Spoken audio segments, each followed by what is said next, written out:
బాబాసాహెబ్ అంబేద్కర్ 69వ వర్ధంతిని పురస్కరించుకొని వైఎస్ఆర్ కాంగ్రెస్ పార్టీ తరఫున వారికి ఘనంగా మేమందరం వచ్చి నివాళులు అర్పించడం జరిగింది.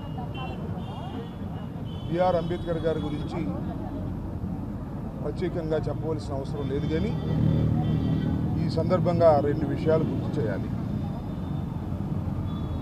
డాక్టర్ బిఆర్ అంబేద్కర్ భారతదేశానికి రాజ్యాంగాన్ని ఏర్పరచడంలో కీలక పాత్ర వహించినటువంటి వ్యక్తి.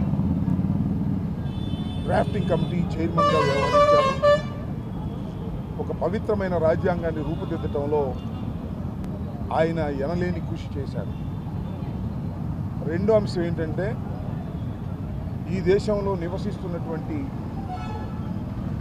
బహుళ జాతీయులు, ముఖ్యంగా దళితులు, అణగారిన వర్గాలు, వారు అందరితో పాటు ఎదగాలి అంటే రిజర్వేషన్లు కావాలని పట్టుబట్టి ఆ రిజర్వేషన్ల రాజ్యాంగంలో పొందుపరచడం వలనే ఇవాళ పెద్ద స్థాయిలో అణగారిన వర్గాల నుంచి చదువుకొని వృద్ధికొచ్చి దేశంలో కీలకమైన పాత్ర పోషించగలుగుతున్నారు బడుగు బలహీన వర్గాలు. అంటే అది అంబేద్కర్ గారి ఆలోచన వల్లనేనని ఈ సందర్భంగా నేను చెప్పదలుచుకున్నాను. దానితో పాటు ఇవాళ భారతదేశంలో రాజ్యాంగం అంబేద్కర్ గారు రచించింది జరుగుతూ ఉంటే, ఈ రాష్ట్రంలో మాత్రం రాజ్యాంగం భారత రాజ్యాంగానికి వ్యతిరేకంగా జరుగుతున్నటువంటి సంఘటనలు మనం చూస్తున్నాం.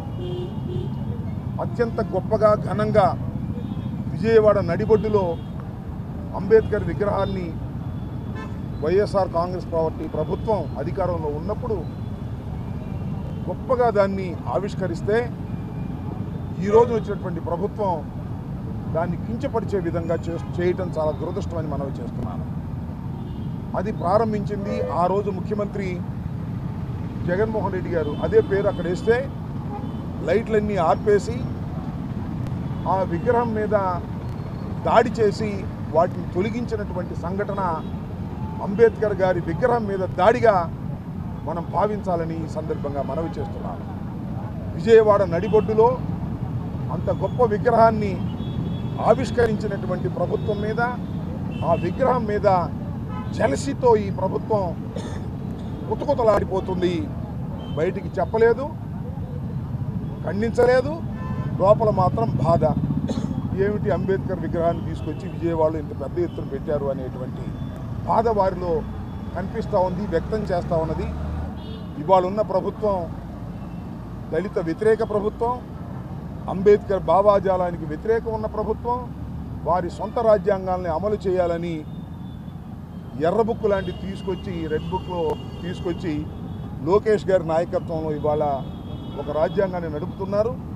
ఆ రాజ్యాంగానికి త్వరలోనే చమరగీతం పాడతారు ప్రజలని ఈ సందర్భంగా భావిస్తూ, వైఎస్ఆర్ కాంగ్రెస్ పార్టీ తరఫున మేమందరం కూడా బాబాసాహెబ్ అంబేద్కర్ గారికి ఘనంగా నివాళులర్పిస్తూ వారి ఆశయాలను ముందుకు తీసుకువెళ్ళడం కోసం మా పార్టీ తీవ్రంగా కృషి చేస్తుందని, కట్టుబడి ఉంటుందని ఈ సందర్భంగా తెలియపరుస్తున్నాను.